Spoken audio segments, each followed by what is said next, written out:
안녕하세요. 얼마 전 파혼하게 된 저희 이야기를 하러 왔습니다. 정확히는 세상에 온갖 똑똑한 척은 다 하더니 속이 뻔히 보이는 잔머리 굴리다가 파혼당한 제 남자친구 이야기를 해보려고요. 연애하면서 다퉜던 적이 한 번도 없던 게 아니다 보니 어느 정도 서운한 일이라면 그러려니 하고 넘길 수 있었어요. 그런데 이건 뭐 결혼하는 김에 한몫 잡아보려고 작정이라도 한 건지.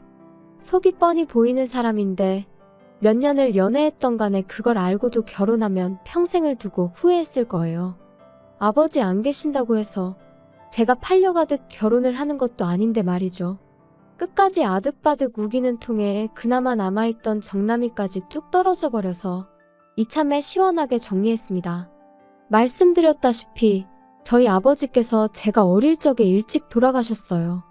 어머니께서 혼자서 저 키우신다고 엄청 고생을 하셨죠. 집안 살림이며 직장이며 혼자서 고군분투하시는 와중에도 제 공부하는 것까지 다 챙겨주셨어요. 그걸 알기에 어머니께 더 애틋한 마음을 가지고 있습니다. 남들보다 더 각별한 모녀관계라고 자부할 수 있을 정도로요. 어려운 상황임에도 어머니 덕분에 걱정 없이 공부할 수 있었고 그 덕에 대학에도 들어갈 수 있었어요. 아버지 살아계실 적에 모아놓은 돈이 어느 정도 있었어서 저희 집이 대학은 꿈도 못 꿀 만큼 찢어지게 가난한 상황은 아니었지만 그래도 어머니 덕분에 대학교 들어가서도 학비나 생활비 신경 쓰지 않고 맘 편히 공부할 수 있었습니다. 그 덕에 졸업도 무사히 할 수 있었고 졸업 후에는 학교 선배의 동물병원에서 곧바로 실습도 시작할 수 있었죠. 실습이라 할지라도 월급이 적은 편이 아니었다 보니 이제부터는 제가 어머니께 효도를 할 차례라고 생각했어요. 그동안 아낀다고 못 해본 외식도 해보고 쉬는 날 활용해서 당일치기 1박 2일로 어머니랑 국내 여행도 다니고 그런 식이었죠. 그렇게 저도 어느 정도 경력이 쌓이고 나서는 저도 제 병원을 열어보면 좋겠다는 생각이 들어서 비는 시간 틈틈이 활용해서 상가를 보러 다녔습니다. 하지만 그 비용이 말도 못할 정도로 엄청났어요. 살던 동네 근처에서 시작해 욕심을 버리고 그나마도 비용이 저렴한 경기도 구도심까지 찾아봤지만 월세 조건이 만만치 않았습니다. 그래서 개업을 포기하려던 찰나에 어머니께서 같이 어디 좀 다녀오자면서 저를 데리고 나가셨어요. 저를 데려가셨던 곳은 부동산이었습니다. 아버지께서 돌아가실 때 나온 사망보험금이 있었는데 그 돈을 그동안 저 모르게 굴리고 계셨다고 해요. 투자에는 워낙 초보셨다 보니 많은 수익을 내지는 못했지만 제 병원 차려줄 만큼은 되니까 걱정 말라시더라고요. 아빠가 살아있었다면 분명히 병원을 차려줬을 거라고. 그러니까 이건 따지고 보면 엄마랑 아빠랑 같이 해주는 거니 사양 말라고 하시는데 흘러나오는 눈물을 숨길 수가 없었습니다. 이제는 제가 효도할 차례라고 생각했는데 아직도 어머니 눈에는 제가 도움이 필요한 어린아이처럼 보였던 거예요. 그 사실이 죄송스럽기도 하고 너무 감사해서 정말 펑펑 울었어요. 부동산 계시던 분도 너무 감동적이라고 하면서 같이 울어주셨네요. 대신 저도 어머니께 하나 약속드린 게 있습니다. 앞으로 제가 버는 돈의 절반은 어머니 드리겠다고요. 사실 그 돈을 다 써버리면 어머니 노후자금을 다 쓰는 거나 마찬가지였거든요. 그러니 제가 그냥 빌려서 갚는 거라 생각하시라고 했어요. 개원은 제가 눈여겨보았던 경기도권 구도심에 하게 되었습니다. 인구가 많지는 않은 지역이긴 하지만 제 병원이 있는 상가 주변으로 아파트가 엄청 많이 들어서 있는 좋은 입지 조건이라 수익은 제가 생각했던 것보다 훨씬 더 잘 나왔어요. 그렇게 열심히 일하던 와중에 저도 연애를 시작하게 되었습니다. 남자친구는 같은 건물 5층에 있는 학원에서 수학을 가르쳐주는 수학 선생님이었어요. 제 병원은 건물 1층에 있었는데 통일이 너머로 저를 보고 첫눈에 반했다며 매일같이 저한테 커피도 사다 바치며 끈질긴 구애를 하던 사람이었죠. 넉살도 좋고 유머 감각도 좋아서 저도 남자친구한테 호감을 느꼈고 이내 저희 사이는 연인 사이로 발전하게 되었습니다. 그렇게 1년 반 정도 연애를 하다가 둘 사이에 결혼 이야기가 오가게 되었고요. 너무 늦은 건 아니었지만 둘 다 나이가 있다 보니 결혼 이야기가 나오기 전에도 종종 서로의 미래에 대해서 이야기를 자주 나눴었습니다. 그 당시에 나눈 이야기들이 결혼과 연관된 이야기이긴 했지만 그때 당시에는 결혼 약속을 했던 사이가 아니었다 보니 서로 이야기를 나누면서 가치관으로 부딪힐 일이 전혀 없었죠. 결혼 약속을 한 이후에도 나누었던 이야기들이 있으니 모든 게 순조로울 줄 알았지만 남자친구의 어머님, 그러니까 예비 시어머니가 될 뻔했던 그 욕심 많은 사람이 나타나면서 언제 그랬냐는 듯 조금씩 모든 게 틀어지기 시작했어요. 예비 시어머니는 왕년에 유치원 보조교사 일을 하셨다고 합니다. 그 아들인 남자친구도 지금 학원 선생님을 하고 있다며 당신들 집안이 교육자 집안이라는 얼토당토하는 논리를 펼치셨어요. 그때는 그냥 남자친구의 밝은 성격이 코에 걸면 코걸이, 귀에 걸면 귀걸이, 좋은 게 좋은 거라고 맘대로 생각하는 어머님을 닮아서 그렇구나 하고 좋게 생각하려고 했었죠. 그런데 수의사인 저를 약간 깔보는 듯이 말을 하더라고요. 내가 어디서 들었는데 수의사 공부도 쉬운 게 아니라더라 하면서 그 정도 머리면 차라리 사람 고치는 의사 공부를 하던가 아니면 돈 잘 버는 한의사 공부를 하지 그랬냐고 빈정거리듯 말을 하더군요. 똑같이 칼질하고 주사 놓고 하는데 너무 명예가 없는 거 아니네 어쩌네 저쩌네 하면서요. 피부과 의사가 돈을 쓸어 모은다더라 하면서 왜 수의사의 길을 택했냐고 묻는데 물론 거기에 비할 바는 아니지만 제가 얼마나 버는지도 모르면서 그런 이야기를 초면에 뱉어내니 기분이 엄청 나빴습니다. 그렇다고 거기서 내가 돈을 얼마나 잘 버는지 아느냐고 자랑할 것도 아니었기에 굳이 제 직업에 대해 따로 설명하지는 않았어요. 그런 말 듣고 해명하는 꼴도 우습다 생각했고요. 예비 시어머니는 그래도 우리가 교육자 집안이 아니겠냐며 당신을 스스로 깨어있는 시어머니라고 자칭하더라고요.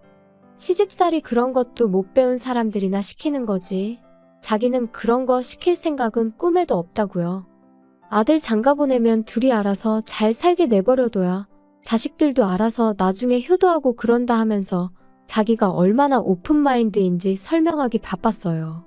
하지만 하나 강조한 게 있는데 요즘은 맞벌이는 선택이 아닌 필수라고 하면서 결혼했다고 해서 집에서 살림만 할 생각은 꿈도 꾸지 말라고 하더군요. 우리 아들이 혼자 버는 꼴은 눈에 흙이 들어가도 못 본다시면서요. 애초에 제가 결혼해서 살림할 생각이었다면 개원도 안 했을 거 아니겠냐고 따져묻고 싶었습니다. 쉴 생각은 추호도 없었는데 그것보다 더 기분이 나빴던 건 역시 저를 학원 선생님인 남자친구보다 밑으로 깔고 보는 예비 시어머니의 태도였어요. 이미 대화 나누는 와중에 몇 번이고 한마디 해야겠다 그런 생각까지 들었는데 일단 결혼 이야기 나오고 처음 인사드린다고 나온 자리였다 보니 몇 번을 속으로 눌러 참으며 그냥 이 자리가 빨리 끝나길 기다리고만 있었네요. 안 끝날 것만 같았던 인사 자리도 겨우겨우 끝나게 되었어요. 예비 시어머니는 다음에는 상견례 할 때나 보겠네 하면서 자리를 떠나셨죠. 남자친구가 우리끼리 데이트나 더 하다 가자고 제안을 했는데 기분이 영 아니었다 보니 자리가 자리였던 만큼 내가 너무 긴장했었나 보다고 피곤해서 오늘은 안 되겠다 말하고 집에 돌아와 버렸습니다. 저희 어머니께서 예비 시어머니 만나고 온 자리는 어땠냐며 궁금해하셨는데 아무 말도 해드릴 수가 없었네요. 그냥 남자친구한테 했던 말 그대로 너무 긴장했어서 경황이 없어서 무슨 말 나누었는지도 잘 기억도 나질 않는다고 하고 넘겼습니다. 그리고 일주일 지나서 남자친구와 만났어요. 일터가 같은 건물이다 보니 남자친구가 매번 하던 것처럼 커피 사들고 병원에 찾아오긴 했지만 바쁘다는 핑계로 남자친구를 그냥 돌려보냈었습니다. 눈치가 있는 사람이라면 뭔가 이상하다는 걸 느꼈을 텐데 일주일 만에 만난 남자친구에게 그런 기색은 전혀 보이지 않았어요. 오히려 이제 우리 어머니도 만나봤으니 결혼 관련해서 좀 현실적인 이야기를 해봐야 하지 않겠냐고 들더라고요. 아직 우리 집에는 인사도 드리지 않았는데 벌써부터 너무 이른 거 아니냐고 했더니 어디서 나온 자신감인지 벌써부터 한번 뵙지도 않은 저희 어머니를 두고 장모님이라고 지칭하면서 장모님이 나를 마음에 안 들어 하실 이유가 없질 않냐며 그건 나중으로 미뤄도 된다고 하더라고요. 이미 저는 마음이 상할 대로 상해버렸지만 그래 뭐 어디 한번 무슨 이야기 하나 드러나보자 하고 카페에 자리를 잡았습니다. 현실적인 이야기, 뭐 어떤 걸 하려고 이렇게 급하게 순서도 바꿔가며 하자고 했는지 한번 말해보라고 했더니 우리 경제적인 부분에 대해서 한번 심도 있게 이야기를 해보자며 병원 운영하면서 나가는 고정 지출이 얼마나 되는지 그런 걸 물어보더라고요. 어디서 뭘 듣고 왔는지 모르겠지만 밑도 끝도 없이 고정지출 이야기를 묻는 걸 보니 어떻게 직접적으로 제가 얼마나 버는지 물어보기 그래서 매출 규모나 한번 떠보려고 물어보는구나 싶었어요. 그래서 제가 말 한번 잘했다고 당신은 학원 선생님 하면서 받는 월급이 얼마나 되는지부터 먼저 말해보라고 했습니다. 남자친구는 자기가 뒤로 과외를 해주고 있는 것까지 포함하면 한 달에 350 정도 번다고 하더라고요. 자신있게 자기 정도면 또래 중에서 잘 버는 편에 속한다고 하면서 자부심을 갖고 있더라고요. 제가 개원하기 전 선배 밑에서 일할 때 받던 월급보다 낮은 금액이었어요. 개원한 지금은 비교할 것도 못 되었고요. 제 월 수입을 공개를 해서 기를 눌러줄까 하다가 그냥 물어본 대로 가감없이 있는 그대로 말해줬습니다.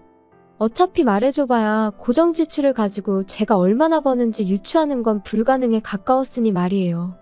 제 예상대로 제가 얼마나 버는지 궁금해하는 것 같았는데 직접적으로 말을 안 해주니 도무지 감도 안 온다는 눈치였습니다.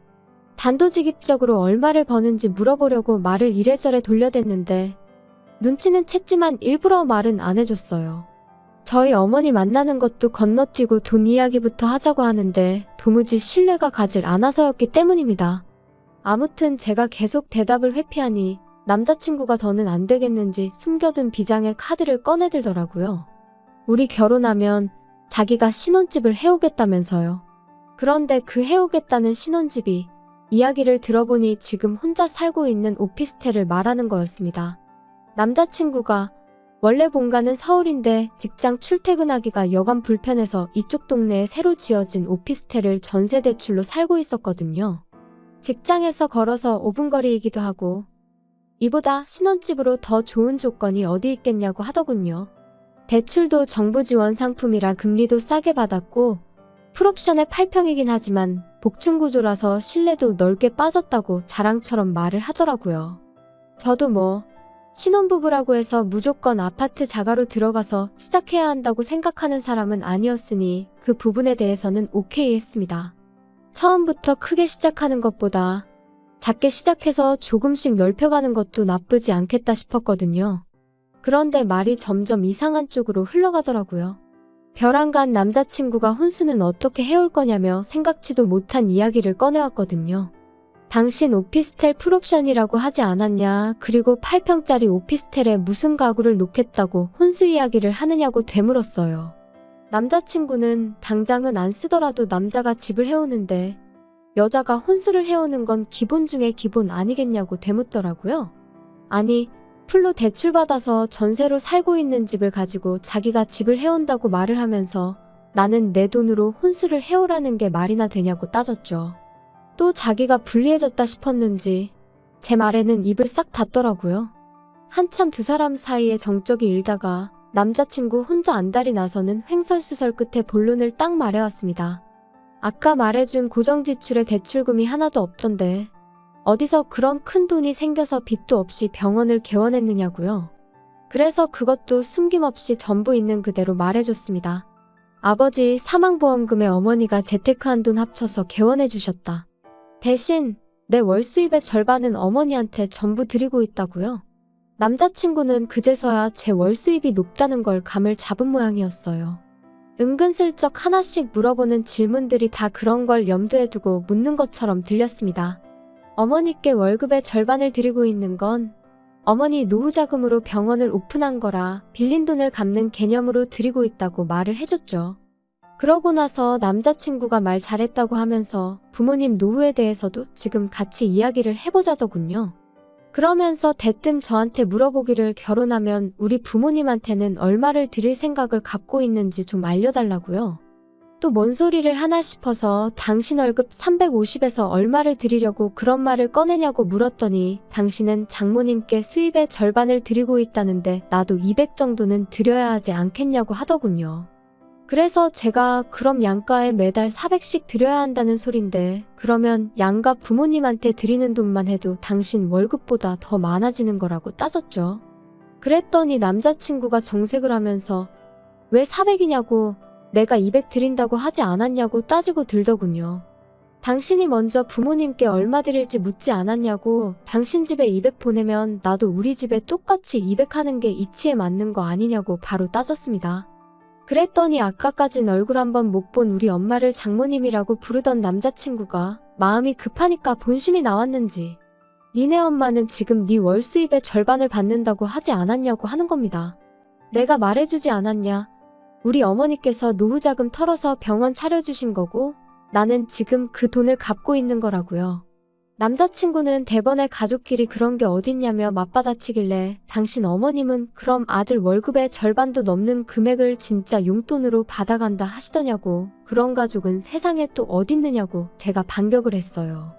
남자친구도 자기가 얼마나 얼토당토하는 억지를 부리고 있는지는 어렴풋이 알고 있는 것 같더라고요. 그러면서 저한테 역으로 제안한 게 너네 집은 엄마 혼자니까 반만 드려도 되는 거 아니겠냐며 자기 집에 200 드리고 저희 집에는 100만 드리자입니다. 솔직히 그것도 넉넉하게 쳐준 거라고 하더군요. 자기네야 부모님 두 분 다 계시니 외식도 더 자주 하고 외출도 더 자주 할 텐데 돈이 넉넉히 필요한 게 당연한 거지만 장모님은 혼자 계시니 돈 쓸 일도 거의 없지 않냐고 하더라고요. 식당도 혼자 오는 사람은 안 받아준다고. 외식할 일도 없고 그렇다고 혼자서 여행을 다니시겠냐 뭘 하시겠냐면서요. 이야기하는 내내 싸우고 싶지 않아서 그냥 참고만 있었는데 너무 어이가 없어서 뭐 그딴 계산 방식이 다 있냐고. 그럴 거면 차라리 생활비만 절반씩 내고 각자 수입은 알아서 관리하는 걸로 하자고 했어요. 부모님도 자기 여유돈에서 마음에서 우러나오는 만큼 하면 되는 거 아니겠냐고요. 그랬더니 부부 사이에 그게 가당키나 하냐며 그렇게 다 각자 할 거면 룸메이트로 살지 결혼은 왜 하는 거냐고 큰 소리를 떵떵 치는 겁니다. 그리고 그때 저도 정신을 차렸어요. 이미 대화로는 해결할 수 없는 상황까지 와 있다는 걸 그제서야 알았습니다. 결혼하고 나면 내 돈을 자기 집에 퍼줄 생각뿐이구나 라는 사실을 말이죠.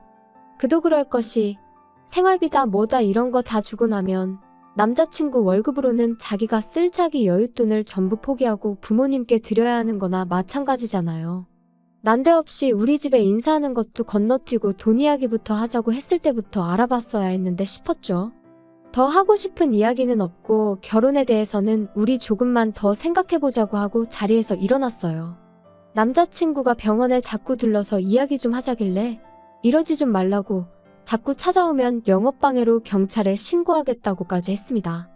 그 후로 일주일 조금 지나서 남자친구 어머니한테서 전화가 왔어요. 전화 받으니 저를 우리 며느리라고 부르시더라고요. 남자친구한테 이야기 못 들으셨냐고 결혼 이야기는 다시 신중하게 생각해보기로 했다고 대답했죠. 남자친구 어머니는 이대가 교육자 집안인 곳과 사돈 맺기가 어디 쉬운 줄이나 아냐고 하더라고요.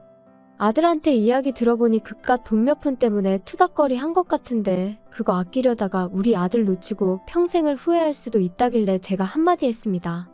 내 수입이 얼마인지도 모르고 깔보다가 어디서 수의사 돈 잘 번다더라 하는 이야기 듣고 아들 시켜서 제 돈 빼먹으려고 하셨던 건 아니냐고요. 공부만 하느라 사람을 세상 물정도 모르는 호구로 생각하셨나 본데 제가 바보도 아니고 믿지는 장사는 하기 싫다고 제 돈으로 재미 좀 보려고 했나 본데 누가 누구를 놓치고 평생을 후회할지는 한번 두고 봐야겠다고 한마디 해줬습니다. 그리고 어디 가서 교육자 집안 그런 말도 하지 말라고 했어요. 아들이 수학 선생님 하고 있으면 뭐하냐고. 문제집은 잘 풀어도 돈 계산 그렇게 못하는 사람은 처음 봤다고요. 그런 사람들이 자기를 교육자라고 하고 다니니까 사람들이 요즘 선생님들 우습게 보는 거 아니겠냐고 진심 어린 충고 한마디 해주고 전화 끊어버렸습니다. 이번 일로 하나 배운 게 있다면 무작정 대화를 길게 한다고 해서 답이 나오는 게 아니라는 것 같네요. 애초에 풀대출 받아서 살고 있는 전셋집을 두고 그것도 8평 원룸을 신혼집 해오는 거라고 혼수는 뭐 해올 거냐 물을 때부터 걸렀어야 했는데 어떻게 대화로 풀어보겠다고 제 시간 쏟고 마음 쏟고 그랬는지 모르겠어요. 어머니 혼자시라고 생활비도 반만 드려야겠다던 것도 다시 생각해보니 어이가 없네요.